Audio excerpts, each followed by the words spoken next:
Walter Briggs was 85 years old, a combat veteran of Korea and Vietnam. No entourage, no medals on display, just an old man with trembling hands clutching a folded flag and the quiet weight of decades nobody cared to ask about. It was Pearl Harbor Remembrance Day. Outside the National Veterans Museum, crowds gathered for speeches, flyovers, and polished tributes. Inside, dignitaries applauded holograms of soldiers they never met. But Walter never made it past the front steps. A young security guard glanced at his worn jacket, his faded ID, and shook his head. "Sorry, sir, this event is for registered guests only. No exceptions, no second look." The man who once pulled soldiers from burning tanks was told to wait outside, alone. What no one noticed was the live stream starting just across the street. A teenager filming what looked like yet another quiet moment of age being overlooked. But what happened next? It broke the silence wide open. Because when the footage reached the Pentagon, a single call was made. And moments later, a black SUV pulled up. A 4-star general stepped out, bypassed every camera, and walked straight to Walter Briggs, not to invite him in, but to cancel the entire ceremony. He didn't need a podium. He made one statement: if he's not honored here, no one will be. That day the country was forced to ask itself, how many heroes have we left out in the cold, while applauding cardboard tributes inside, "Where are you watching this from?" Has your town ever overlooked someone like Walter Briggs, someone who carried this country on his back only to be asked to stand outside? Drop your city or country in the comments. And if this story made you pause, don't forget to like, share, and subscribe, because some moments rewrite the meaning of remembrance. Not with fireworks, but with a man too humble to ask for a seat, and too worthy to be denied one. The sky over the National Veterans Museum was the color of old steel, as if mourning the sacrifices it claimed to honor.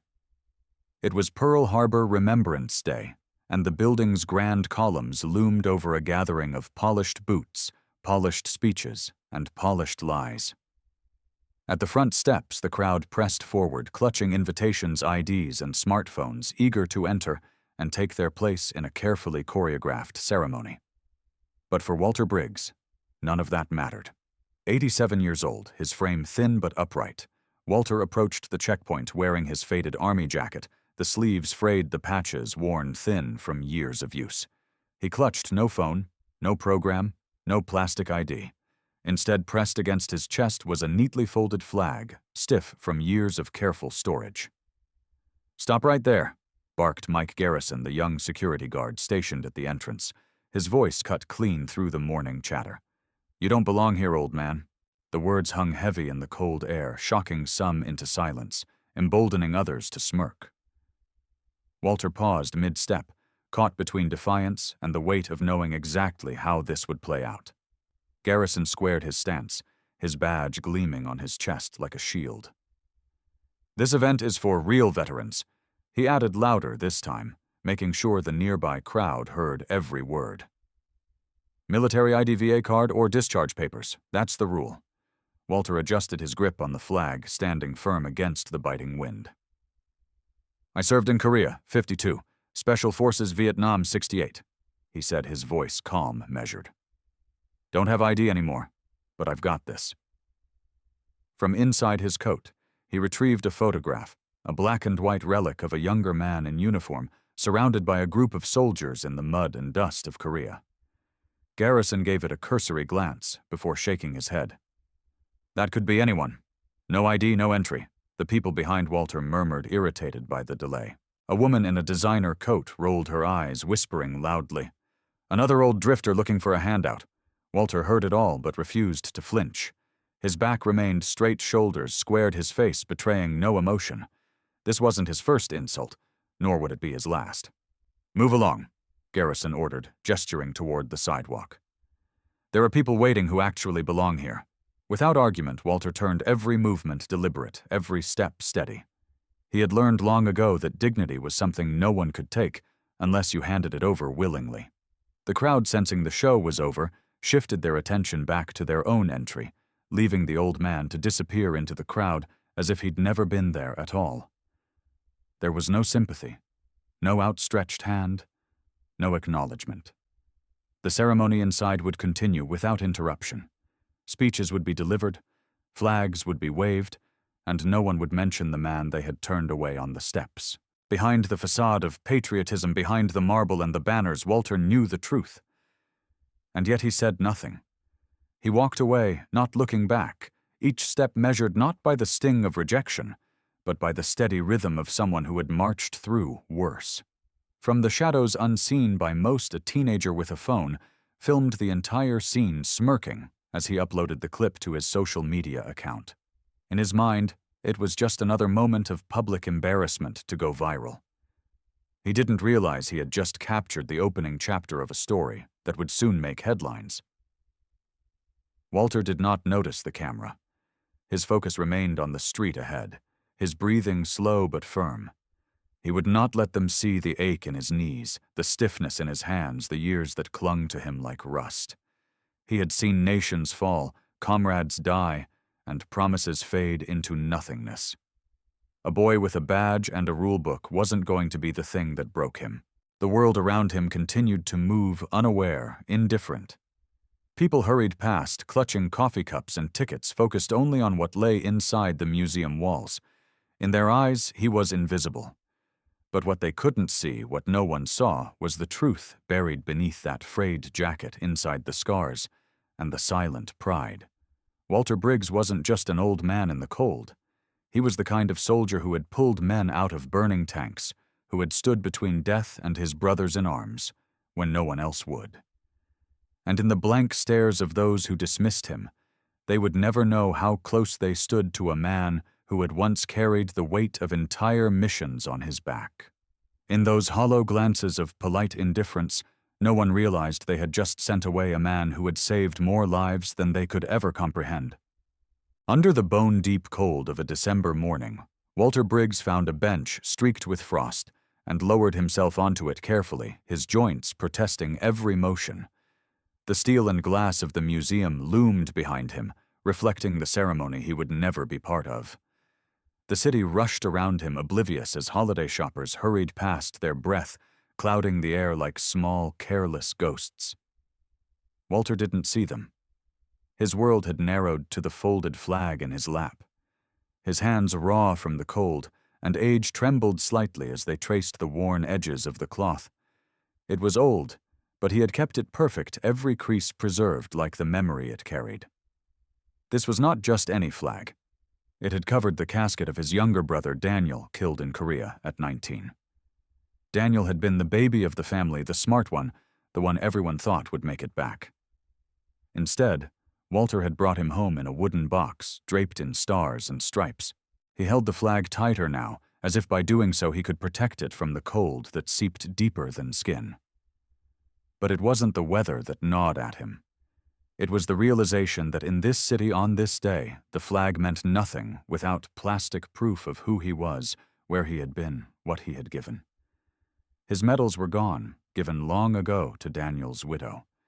He had kept only the bronze star pinned to his chest, dull and unpolished.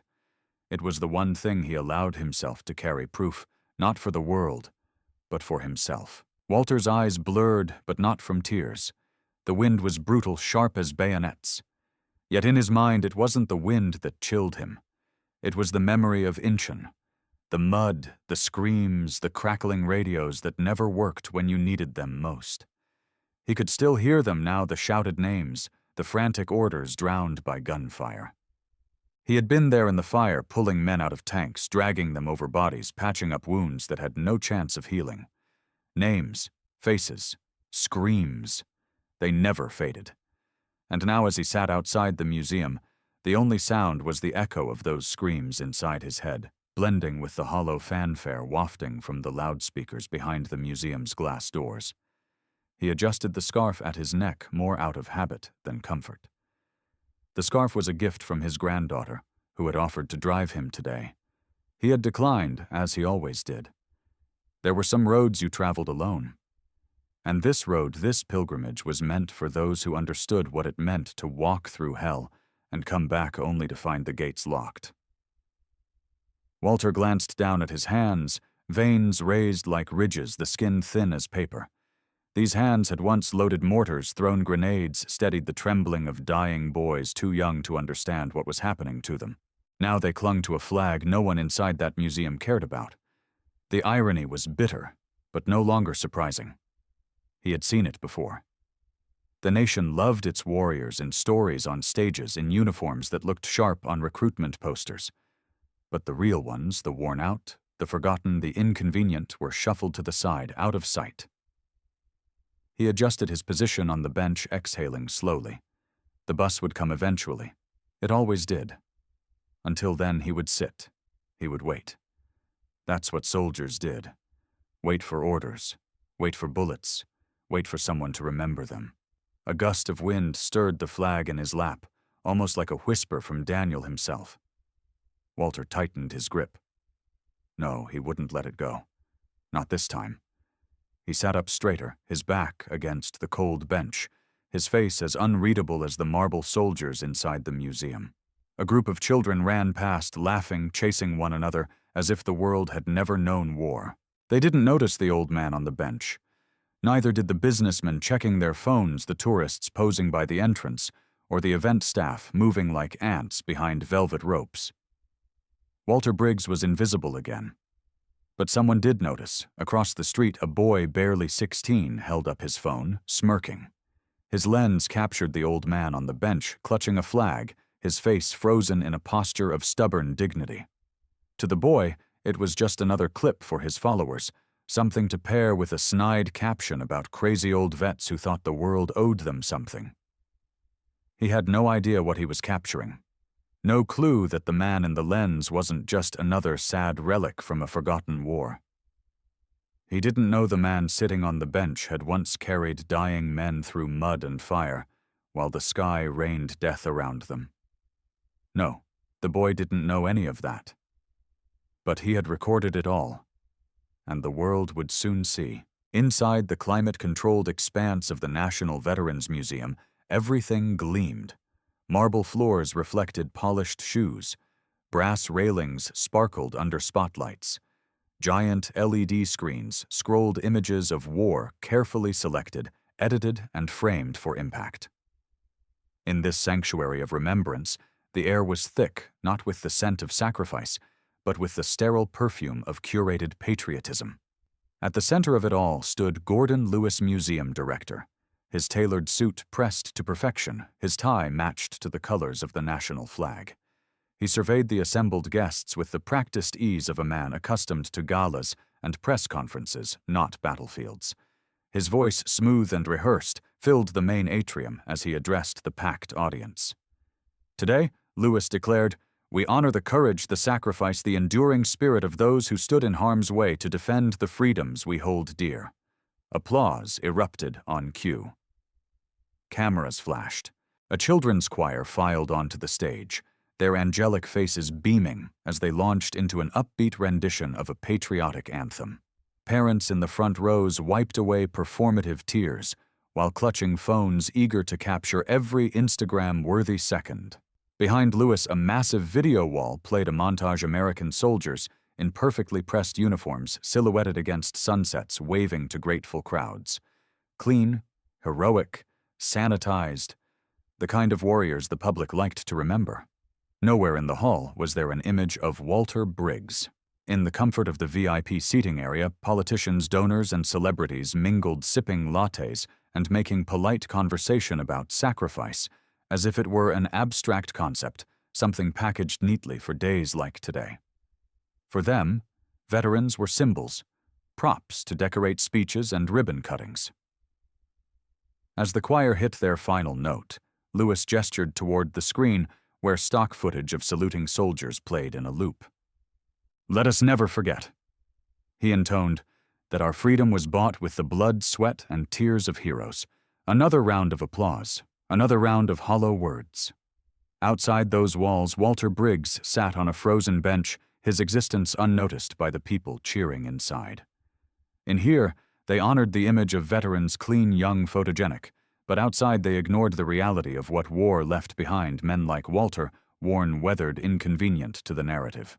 Lewis moved through the ceremony like a conductor cueing each speaker, each pre-approved video, each perfectly timed pause for effect. He took comfort in the script, in the polished veneer of the event. There was no room in his program for surprises, no space for uninvited guests who didn't fit the brand. He didn't know that outside a boy's live stream of Walter's humiliation was beginning to gain traction. Notifications buzzed across devices, but inside the museum's thick walls might as well have been a fortress against reality. Lewis handed the microphone to a young sergeant, clean-cut his medals, shining his speech about duty and honor, delivered with the precision of a PR specialist. The crowd lapped it up, nodding along to lines designed to stir emotions without forcing anyone to face the messy truths of war. Everywhere images of veterans filled the space, framed in perfect lighting, their flaws conveniently cropped out. They honored the idea of soldiers, not the broken men sitting outside their glass castle. They didn't see Walter Briggs. They didn't care. They preferred the comfort of symbols over the discomfort of flesh and blood men who had bled for them. And that was how Gordon Lewis liked it. Controlled, manageable, sanitized. Yet as the choir launched into another song, he failed to notice the ripple moving through the audience whispers about a video, a clip now making rounds among those glued to their phones, even in this sacred space. The crack in the perfect facade was coming, and Lewis would be the last to see it. Outside, unnoticed by the polished guests and VIPs, the cold wind carried Walter's breath into the air like smoke signals no one read. The contrast was suffocating. Inside, they clapped for digital ghosts. Outside, the real thing sat alone. They were celebrating an idea. They had locked out the man. They were too busy applauding themselves to realize they had shut their doors on someone who had walked through fire so they could pose for pictures. They had made space for photo ops, but not for Walter Briggs. And while Lewis soaked in the applause while the cameras zoomed in on his smiling face, a woman in uniform sitting miles away in a government office stared at the boy's live stream, her jaw tightening. Lieutenant Colonel Karen Mitchell wasn't someone who took kindly to injustice, and she was about to make sure Gordon Lewis's perfect ceremony came crashing down. In the dim glow of overhead fluorescence, Lieutenant Colonel Karen Mitchell leaned over her desk, the soft hum of the heater. No match for the chill running down her spine. The video was still playing on the government-issued monitor in front of her, its grainy footage captured from the phone of some teenager who thought humiliation made good content. She watched it again, and again. The old man, the flag, the guard barking orders. Each time the anger twisted deeper inside her. Karen had spent 22 years in uniform. She had seen men bleed out in deserts and jungles. She had carried bodies onto helicopters, sent letters to families, and given medals to soldiers who couldn't stand to receive them. But this clip, this wasn't combat. This was cowardice dressed in security uniforms and PR banners. She hit pause, her jaw clenched. "That's it," she muttered. Karen wasn't a woman who sat still when injustice slapped her in the face. She grabbed the red secure line on her desk, punching in the direct extension few dared to use. The ringtone barely made it through the first buzz. "Reed," came the gravel-coated voice on the other end. "Sir, it's Mitchell. I need 5 minutes." "You have 2. Karen didn't waste a second. She laid out the facts, clean and surgical, the incident outside the museum, the humiliation, the dismissive security, the live feed already circulating online. Reed didn't interrupt. He listened, which Karen knew meant the situation was worse than she thought. Jacob Reed. General. Jacob Reed wasn't known for patience when it came to anything smelling of disrespect toward those who wore the uniform. "Sir T." Karen finished. "There's something else. I ran a preliminary background check. The old man's name is Walter Briggs. I cross-checked him." The pause on the line thickened. "Briggs." Reed's voice changed, dropping to a razor-sharp whisper. "Yes, sir. Walter Briggs, 23rd Infantry Regiment, Korea. Later served with Special Forces Advisory Group, Vietnam. Awarded Bronze Star with Valor, Purple Heart, lost his brother at Incheon." Another pause. Then Reed spoke, and the temperature in the room seemed to drop 10 degrees. "Briggs, are you sure? Confirmed, sir. Multiple citations. Archived files pulled from cold storage." Reed let the silence stretch, but Karen knew what was happening on his end. She could almost see it. The general's hand tracing the edges of old folders, breathing in ghosts that never left his office. She had served under Reed long enough to know that when his tone dropped that low, it meant someone had made a very dangerous mistake. This just became personal. Reed finally said his words, slow, deliberate, lethal. Understood, sir. Clear my schedule. Get my vehicle ready in 5. I want boots on the ground. Now. Karen smiled grimly. She knew what was coming next. Reed didn't send memos. He showed up in person, and when General Jacob Reed walked into a room, even the walls stood at attention. She sent the orders flying down the chain before hanging up the secure line. She sat back for a moment, breathing deeply, letting the afterburn of adrenaline settle in her chest. Walter Briggs. She rolled the name around in her mind. She remembered that name from the academy, one of those legends they used to teach cadets about sacrifice and valor. The kind of name that should never be left sitting on a frozen bench outside a goddamn museum while people clapped for holograms. Karen adjusted her uniform, straightened the bars on her shoulders, and grabbed her sidearm. She wasn't going to sit behind a desk while this played out. She was going with them. As she walked toward the waiting convoy, the crackle of the radio chatter confirmed the operation had already kicked into high gear. A veteran had been wronged. And that meant the general was going to war. Back in his office, Reed stood staring at the photo now spread across his desk, an old black and white shot of a man pulling bodies from a burning tank. Walter Briggs. The man who had dragged Reed's father, Lieutenant William Reed, out of that inferno in Incheon, 1950. His own existence owed to the man the museum had just humiliated. Reed's face hardened, his features carved into the granite expression of a combat commander. The media wanted photo ops.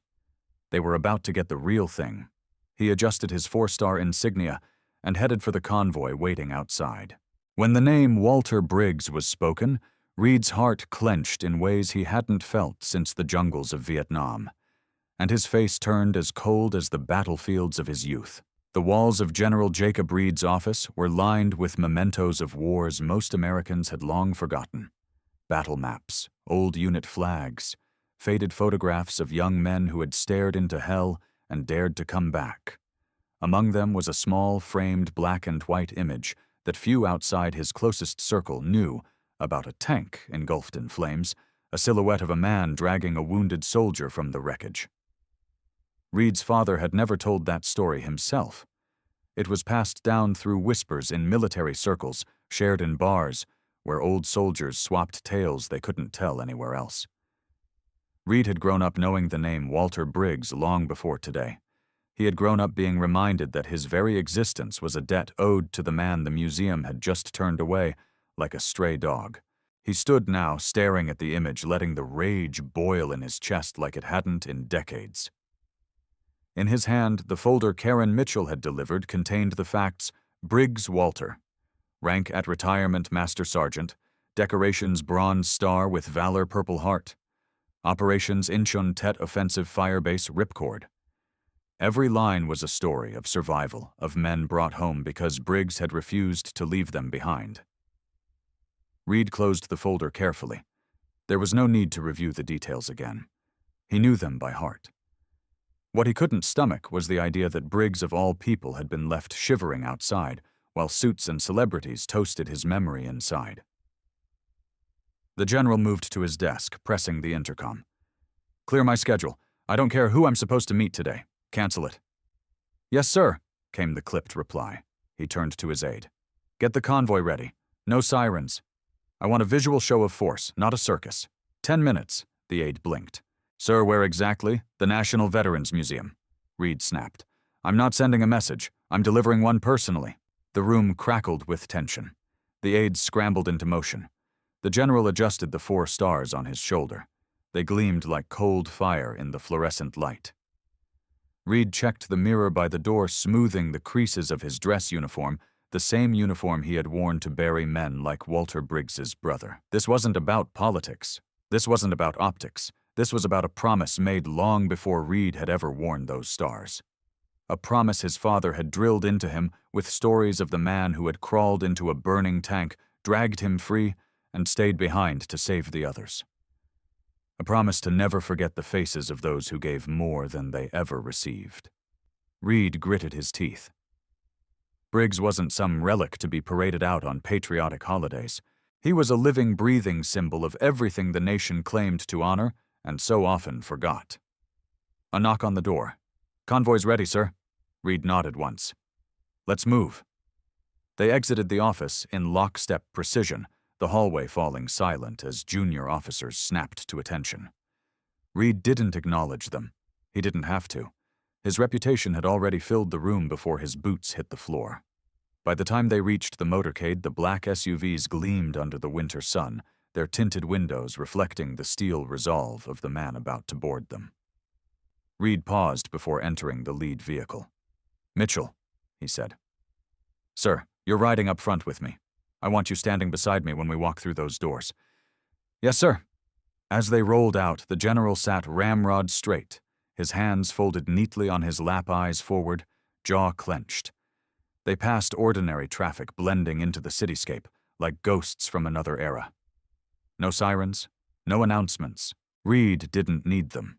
The sight of a four-star general in full dress leading a convoy of blacked-out government vehicles would send a message loud enough. In the back of his mind, the face of Walter Briggs haunted him.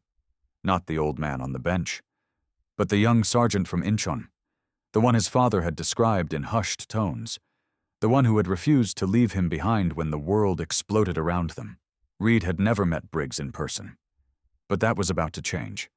And Reed would make damn sure it was on Briggs's terms, not the museum's, not the politicians', and certainly not the country club crowd clapping inside those marble walls. This wasn't just duty, this was debt, and the biggest debts weren't paid in medals or speeches. They were paid in actions. Reed would never allow a man like Walter Briggs to be forgotten in silence, not while he still wore those stars. The convoy pulled up to the grand entrance of the National Veterans Museum, with the precision of a military operation tires crunching over clean pavement. The black SUVs formed an unbroken line, doors opening in unison. There were no sirens, no flashing lights, just the quiet, deliberate arrival of power, dressed in polished steel and tradition. General Jacob Reed stepped out first, the winter sunlight glinting off the 4 stars on each shoulder.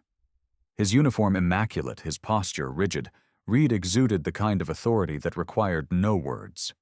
Behind him, Lieutenant Colonel Karen Mitchell flanked his right, while 2 other senior officers moved into position without command.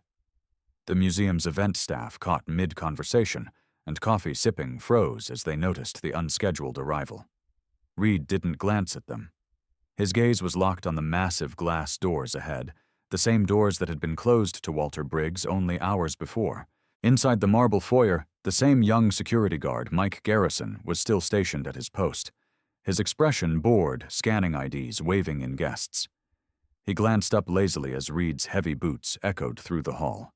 His mouth opened, prepared to deliver the standard greeting, but the words died in his throat as he registered the insignia on Reed's shoulders. "Sir, welcome to the— Where is he?" Reed's voice cut through the atrium like a blade through silk. Garrison blinked, flustered. "Sir, I'm not sure. The veteran you turned away." Reed clarified his tone, still even, but carrying the weight of an order that tolerated no confusion. "Where is he?" Garrison stammered, his face draining of color. He shifted awkwardly, suddenly very aware of the growing silence in the room. The other guests had paused, sensing the shift in atmosphere. Reporters who had been milling about lazily now angled their cameras toward the confrontation, drawn by the unmistakable scent of a bigger story. He didn't have ID, sir," Garrison muttered. "It's museum policy. You told him he didn't belong here." Reed interrupted, his voice now rising just enough to carry across the polished walls, ensuring every person in the room heard. "That this was for real veterans. Those were your exact words, weren't they?"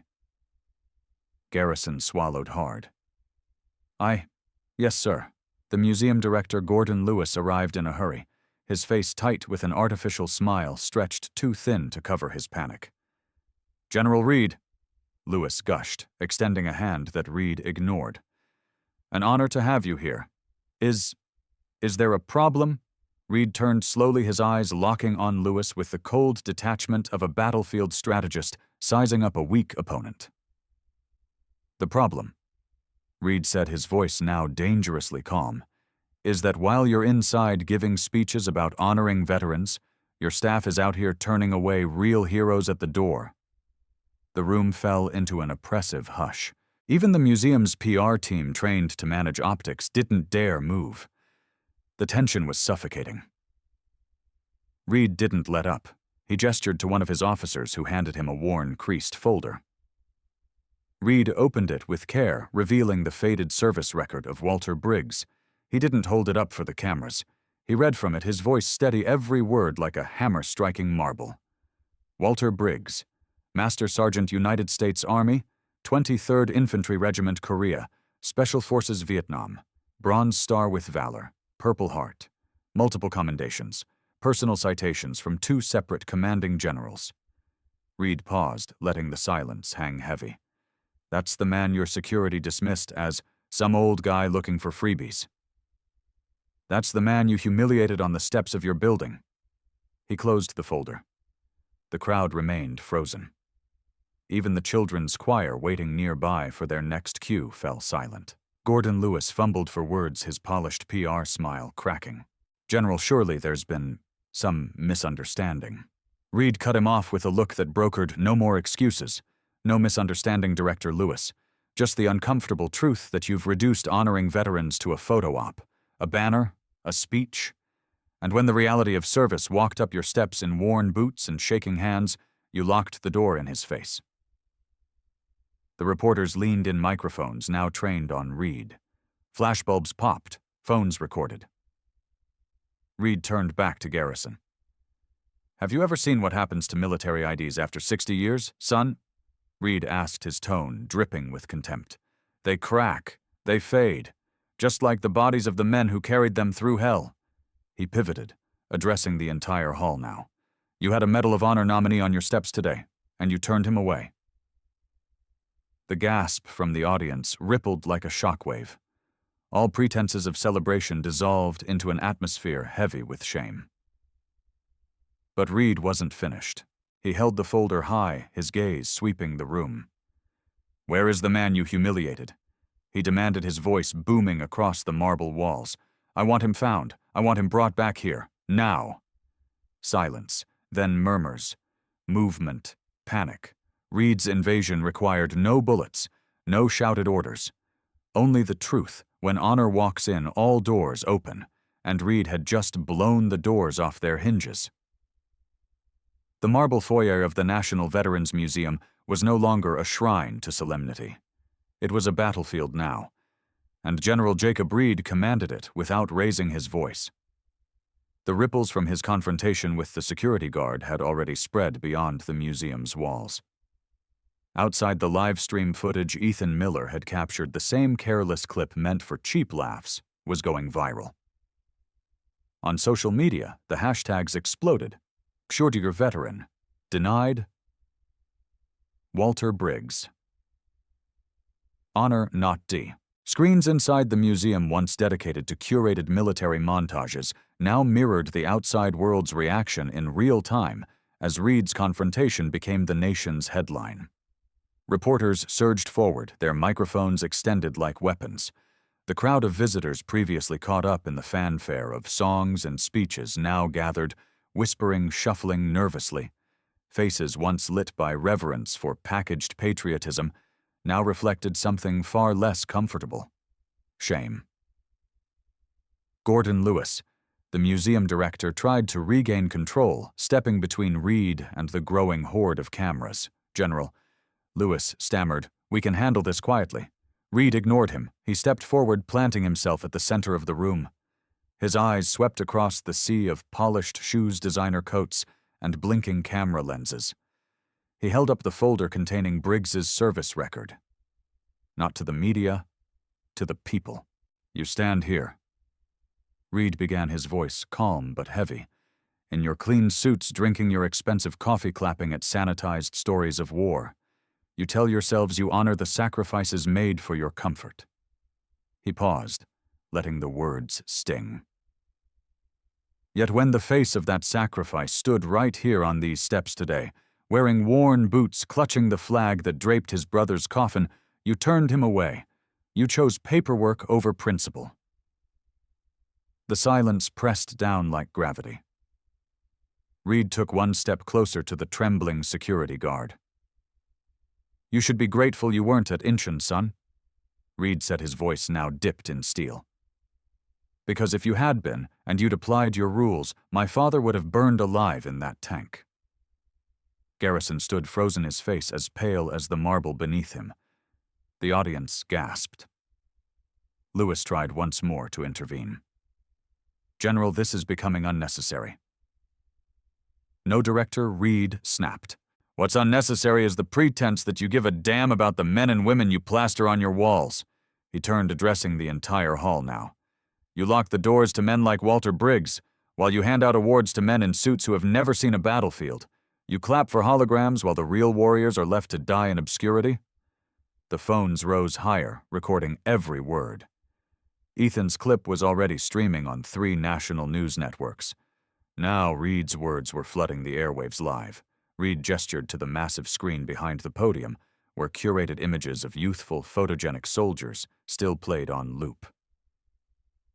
"These are not the faces of sacrifice," Reed said bitterly. "Sacrifice looks like Walter Briggs. It looks like men whose metals cracked long ago, whose bodies fail them, whose service doesn't fit in your neat, marketable narratives." He pivoted back to Lewis. "You speak about honoring heroes, but you've built a temple to your own comfort. You've reduced remembrance to slogans and souvenir cups." Reed's voice rose, each word punching through the dead air. "You had a man outside who embodies everything this building claims to stand for, a man who saved my father's life, and you locked the door in his face." The director's face crumbled, sweat breaking through his facade. Reed's officer approached, whispering in his ear. Reed nodded. He turned to the assembly. "Search parties are already looking for Mr. Briggs. He's not just coming back into this building, he's coming back as the guest of honor." The crowd erupted, not in applause, but in murmurs of discomfort, realization sinking in like lead. On the massive screen, someone switched the feed to the viral clip now making its rounds online. The image of Walter Briggs standing at the museum steps, gripping his folded flag as a young guard dismissed him, played on loop. Reed let it play. He wanted them to see it, to feel it, to choke on the truth. "Tell me," Reed demanded, scanning the room, "how many more Walter Briggs are sitting outside your doors while you polish your medals inside?" The room had no answer, only silence, and in that silence, the carefully staged celebration crumbled. Reed stood unmoved. He had detonated the truth at the heart of their hypocrisy. The crowd remained frozen, too ashamed to move, too stunned to speak. Honor, Reed reminded them, was never purchased with paper or ceremony. It was earned, and today they had failed to earn it. The National Veterans Museum no longer felt like a sanctuary. It had become a courtroom, and everyone inside stood accused. The air in the marble foyer was thick with something no plaque or tribute could sanitize shame. The crowd's murmurings had faded into an oppressive quiet, where the only sound was the faint echo of Reed's boots as he paced slowly, deliberately, in front of the now exposed director Gordon Lewis and the paralyzed security guard Mike Garrison. Neither man dared meet Reed's eyes. Lewis's perfectly tailored suit looked suddenly out of place, like a costume at a funeral. He opened his mouth once, twice, but nothing came out. The polished PR speeches, the carefully curated words, none of them fit this moment. There was no script for standing exposed as the man who had locked a war hero out of his own memorial. Reed didn't have to speak again. He had already said enough. The weight of his silence pressed harder than any reprimand could. It suffocated the room, leaving even the reporters unsure whether to whisper or pack up their microphones and leave in disgrace. Reed finally broke the silence, not with a roar, but with a low, controlled command that sent a shiver through every corner of the building. "Find him." His words landed like gunfire. Lewis straightened, trying to muster some fragment of authority. "Yes, General," he croaked. voice cracking his head, bowing involuntarily under the invisible weight Reed had placed on his shoulders. "Now," Reed added. Lewis didn't wait to be told twice. He turned on his heel, snapping at his staff, his previously smooth facade crumbling in front of the crowd. Orders flew in panicked whispers. Security scrambled. The once proud guardians of the museum now stumbled over their own feet, tripping over earpieces and radios as they scattered to do what they should have done hours ago: look for Walter Briggs. Mike Garrison stood frozen, his clipboard held like a shield. Reed walked past him, never sparing him more than a glare that told him his career at this post had effectively ended. "Do you understand what you did today, son?" Reed asked quietly, not expecting or waiting for an answer. The young guard's lips moved, but nothing coherent came out. Words failed him, as they often did, when the truth stripped men of the armor of procedure and left them naked in their own incompetence. Reed didn't wait for remorse. Remorse was cheap. He wanted action. Around the room, the mood had shifted from celebration to reckoning. The choir that had once sung so loudly now stood in awkward clusters, their director whispering futile words of comfort. The veterans in the audience, the ones dressed in freshly pressed jackets and gleaming medals, shuffled in their seats, knowing deep down that they had let it happen, that none of them had stepped up when Briggs had been denied. Reed let them stew in that silence, because there are moments when the most powerful sound isn't a speech or a song, it's the collective realization that you failed. No one dared applaud now. No one dared speak. Even the museum's PR team had gone ghostly pale, unable to stop the images flooding social media, unable to counter the narrative that had now spiraled far beyond their control. Reed gestured to Karen Mitchell. She nodded, pulling her phone, directing search teams already combing the area. "Find him, sir?"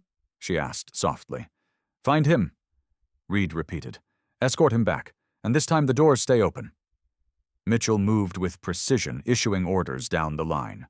Reed remained in place, his expression unreadable, his hands clasped behind his back. He wanted them to feel it, all of them. He wanted the walls of this marble palace to remember the day it bowed its head, not to a speech, but to a man it had tried to erase. He didn't need weapons. He had the truth, and truth alone was enough to make the powerful cower.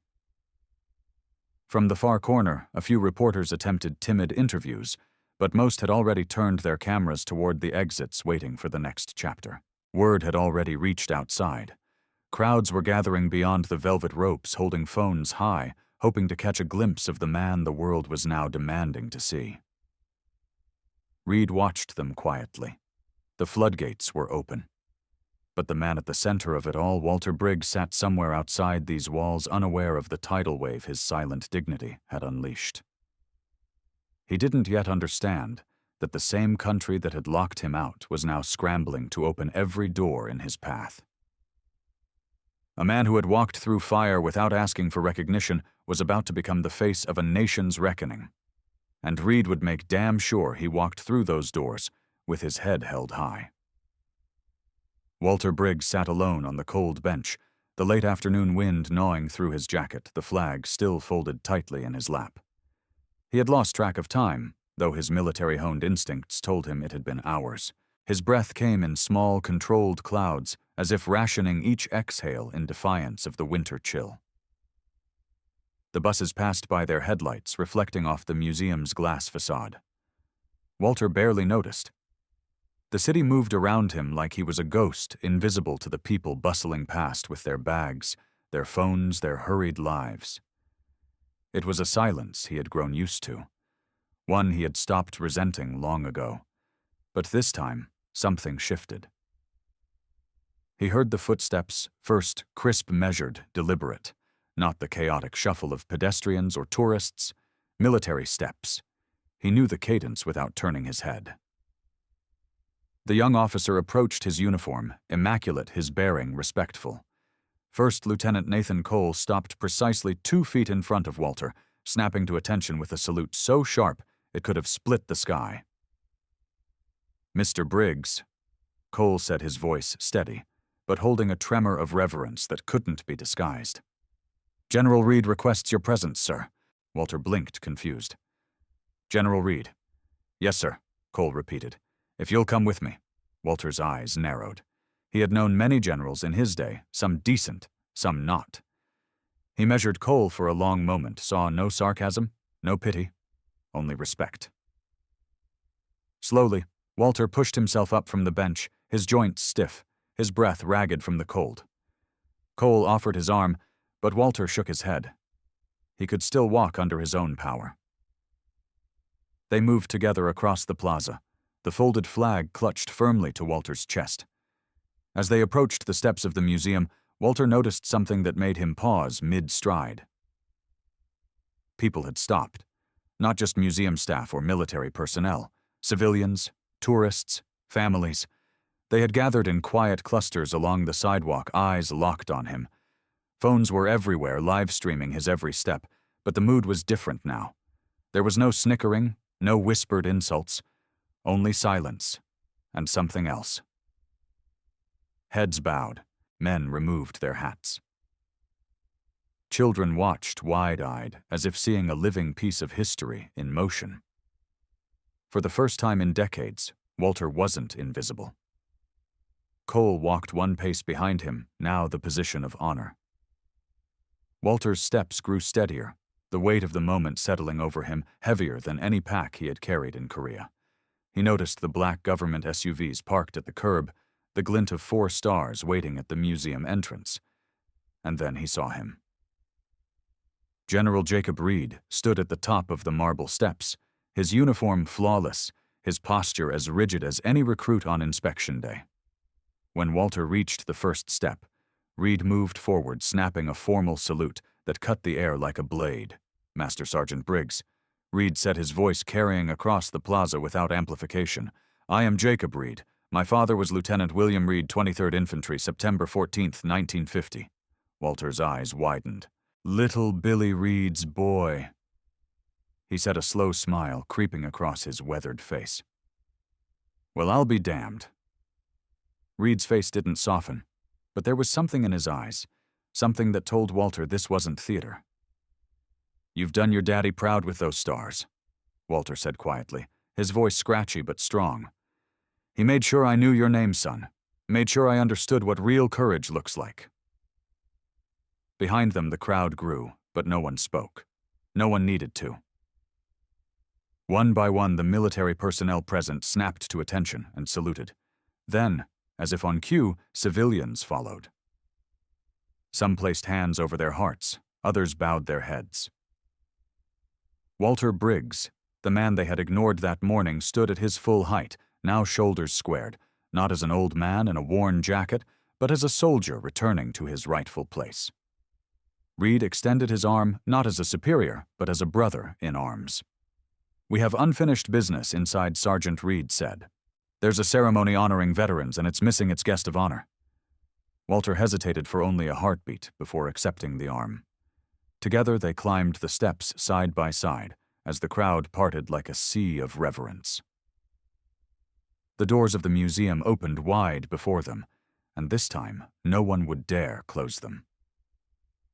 Behind them the city stood still, and this time the world was watching, and as they entered the entire museum, every guest, every staff member, every soldier in attendance rose and stood at attention. They weren't standing for the general. They were standing for Walter Briggs. The moment Walter Briggs crossed the threshold of the National Veterans Museum, the energy inside shifted. Conversations halted mid-sentence. Glasses froze midway to lips. For the first time all day, no one dared touch their phones. It wasn't out of respect. It was the weight of guilt hanging in the air like smoke from a forgotten battlefield. Walter paused just inside the entrance, letting his eyes adjust to the sterile brightness. The smell of polished marble, expensive cologne, and artificial grandeur assaulted his senses. He had walked through jungles, deserts, and streets drenched in fear, but nothing felt quite as suffocating as the hollow rituals unfolding in this room. Beside him, General Reed stood motionless, his presence like a wall of steel shielding Walter, from the hushed whispers gathering in corners. Without ceremony, Reed stepped aside, clearing the path forward. Sergeant Briggs Reed said, his voice sharp, clear, and impossible to ignore. Today this hall opens not for speeches, not for photo ops, but for you. The choir that had earlier sung songs of patriotism now stood silent, their sheet music forgotten in trembling hands. The museum director, Gordon Lewis, hovered awkwardly near the podium, his mouth opening and closing but producing no words. Walter looked around the room at the same people who had cheered sanitized videos of soldiers moments earlier. Now they couldn't meet his gaze. Good, Walter thought. Maybe they'd finally see what sacrifice really looked like. He walked forward, every step deliberate, refusing Reed's offer of assistance. He might need help getting up from a bench, but not walking into a room that had once denied him. Not now. Reed remained a step behind his face, as unreadable as the medals pinned to his chest. When Walter reached the center of the room, Reed turned toward the audience. "This is Master Sergeant Walter Briggs." Reed announced, his voice resonating off the marble walls. "Bronze Star with Valor, Purple Heart, Special Forces Advisory Group Vietnam, 23rd Infantry Korea." He paused, letting the weight of the words settle over the crowd. Today this museum closed its doors to him. They locked out the man who pulled my father from a burning tank at Incheon in 1950. The man whose courage is the reason I stand here wearing these stars. Reed turned to Walter. "Sergeant Briggs," he said, lowering his voice with all due respect, "you didn't have to come back through these doors. But I need you to know you absolutely belong here." Walter said nothing. He didn't need to. The way he stood said it all. He wasn't looking for apologies. He wasn't here for redemption. What had been taken from him wasn't something a speech could repair. What he wanted, what he demanded, was recognition. And now, as the entire museum staff, the guests, the veterans, and even the choir slowly stood, heads bowed, hands over hearts, he got it. Reed faced the silent audience. "For too long, we have let bureaucracy decide who gets to be called a hero. For too long, we've polished stories that are easy to sell and easy to swallow.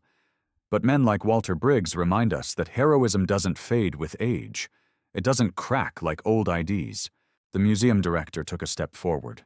His face flushed, his lips forming a feeble apology. But Reed raised a hand, silencing him without a word. "Save it," Reed said flatly. "There's nothing you can say to a man who never asked for your words in the first place." Walter stood taller than he had in years. The bronze star on his chest caught the overhead lights, but he didn't touch it. He didn't need to. Today he wasn't defined by a medal. He was defined by the way the crowd couldn't look away. He was no longer invisible. And for Walter Briggs, that was all he had ever wanted. Not pity, not awards, just to be seen, just to be acknowledged as the soldier who had stood when others ran. Reed turned toward the massive screens that now displayed nothing but a frozen image of Walter standing on the museum steps earlier that day, the caption below reading "Veteran Denied." Reed pointed to it. "Let this image stay up today," he commanded. "Let every person who walks into this building see what happens when we forget who we claim to honor." There was no applause. Not yet. Walter didn't smile. He nodded once to Reed, a gesture from one soldier to another. And Reed understood. Sometimes dignity needed no words. The only thing louder than Reed's speech was the silence of a room that had been forced to face itself in the mirror. And outside, across the country, millions were watching. Because America was about to be forced to look in that same mirror and see the face of a man it had tried to erase. The clip of Walter Briggs standing in the museum's marble foyer spread faster than any war story ever had. It swept across social media platforms, headlines, evening news broadcasts, and late-night talk shows. Overnight, America was talking about one thing, and it wasn't the curated footage from the museum's planned Pearl Harbor Remembrance Day ceremony. It was the raw, unfiltered image of a frail, stoic man in a faded uniform standing taller than four-star generals, shaming a room full of power brokers without raising his voice. The hashtags multiplied like wildfire. Walter Briggs honor want never again. Honor without a D. Op-eds flooded national newspapers. Politicians scrambled to post statements of outrage, their words carefully crafted by aides, desperate to ride the wave without seeming like opportunists, though few succeeded. Within 48 hours, Gordon Lewis, the museum director who had once walked the halls like a king, resigned, citing personal reasons. No one bought it. Leaked emails, staff testimonials, and the damning footage sealed his legacy as the man who locked out a hero. The museum's board issued a public apology, but it wasn't enough. Under mounting pressure from veterans groups, public petitions, and congressional voices, the board announced a sweeping overhaul of all visitor policies. Effective immediately, any self-identified veteran would be welcomed into the museum without paperwork, without questioning, without bureaucracy. The announcement did little to quiet the firestorm. Briggs's story had already struck a deeper nerve. Veterans organizations reported a surge in support donations, volunteer sign-ups, awareness campaigns. Retirement homes across the country saw unexpected visitors offering to listen, to learn, to honor the men and women who had quietly faded into the margins of society. Schools reached out to veterans to speak at assemblies, not to tell glorified war stories, but to teach students about sacrifice, humility, and dignity, the kind Walter Briggs embodied with every step. Memorial services sprang up in towns Walter had never visited, his story turning into a national reflection. The country for a rare moment turned its attention not to celebrities or politicians, but to a man it had tried to forget. But Walter Briggs wanted none of it. He declined every interview request, politely but firmly. When networks called, when book publishers offered deals, when politicians asked for photo ops, his response was always the same.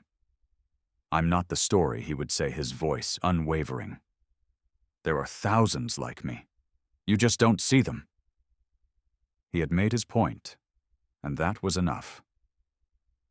Walter returned to his quiet routines, showing up at the small corner diner near his apartment, drinking his black coffee, nodding to the regulars who now looked at him differently, but he didn't linger.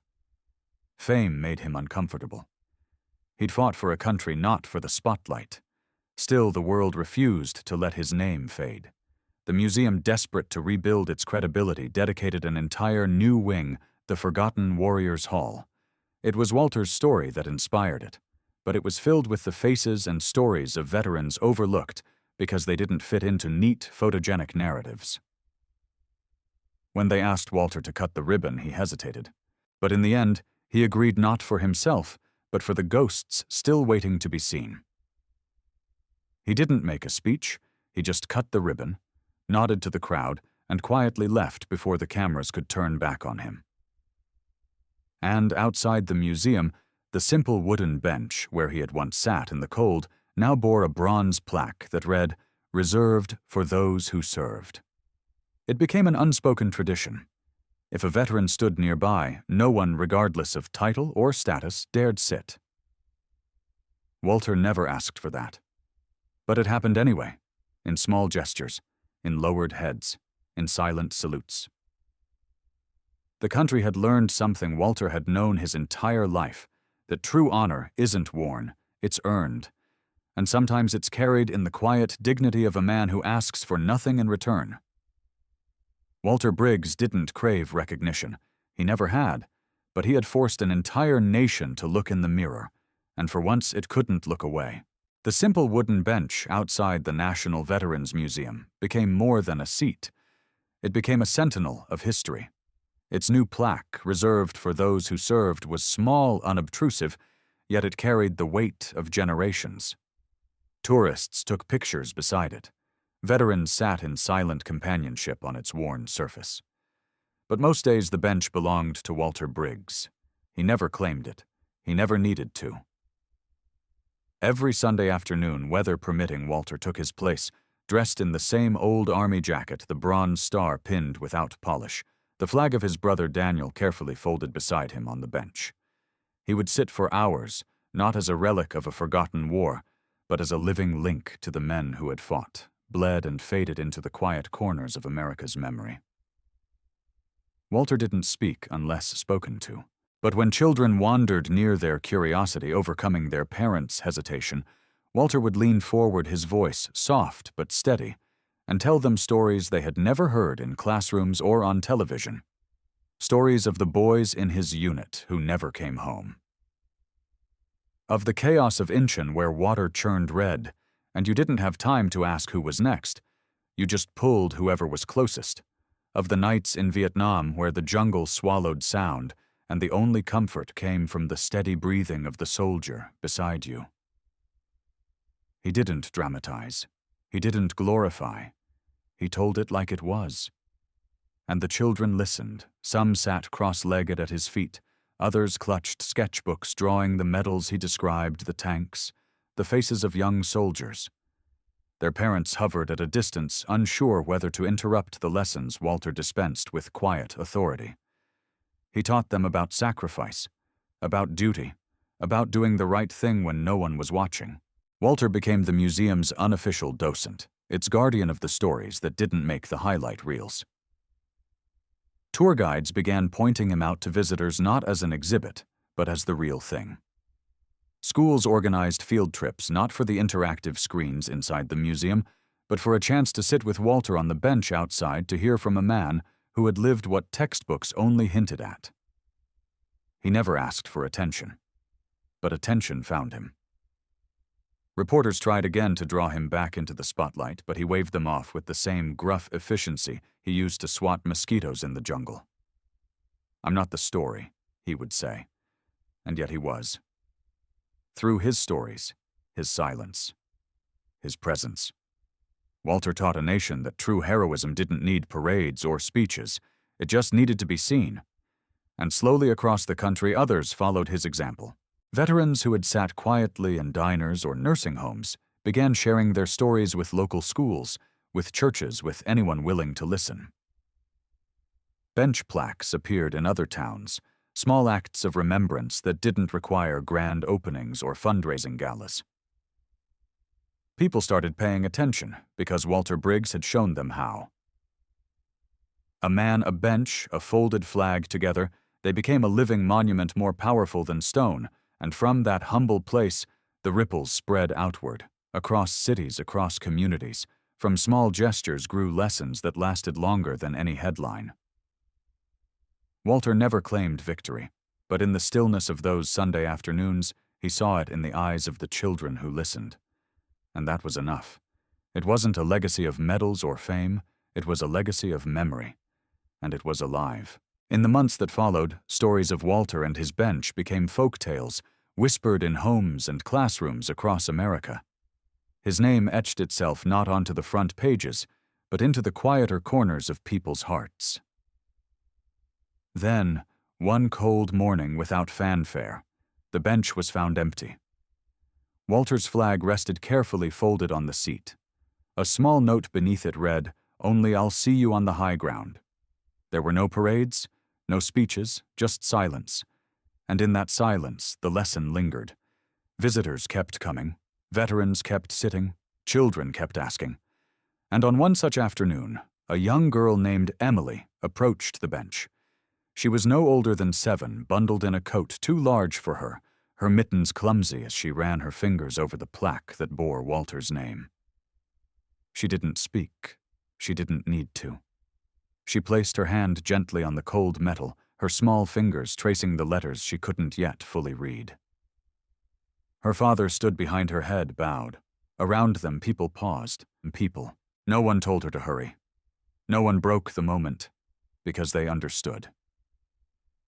In that quiet act, in that child's touch, lived everything Walter had fought for. Respect, remembrance, recognition without words. She stayed there, her hand resting on the plaque, eyes wide and unblinking as if trying to see into the past, into the faces of men she would never meet. And perhaps in her way she did, because sometimes you don't need to know the full story to feel its weight. Sometimes all it takes is the willingness to stop and see, to look past the uniform, past the wrinkles, past the old jacket, and the folded flag. To look into the eyes of those who have carried burdens too heavy for words. And from that simple act, a lesson passed from generation to generation.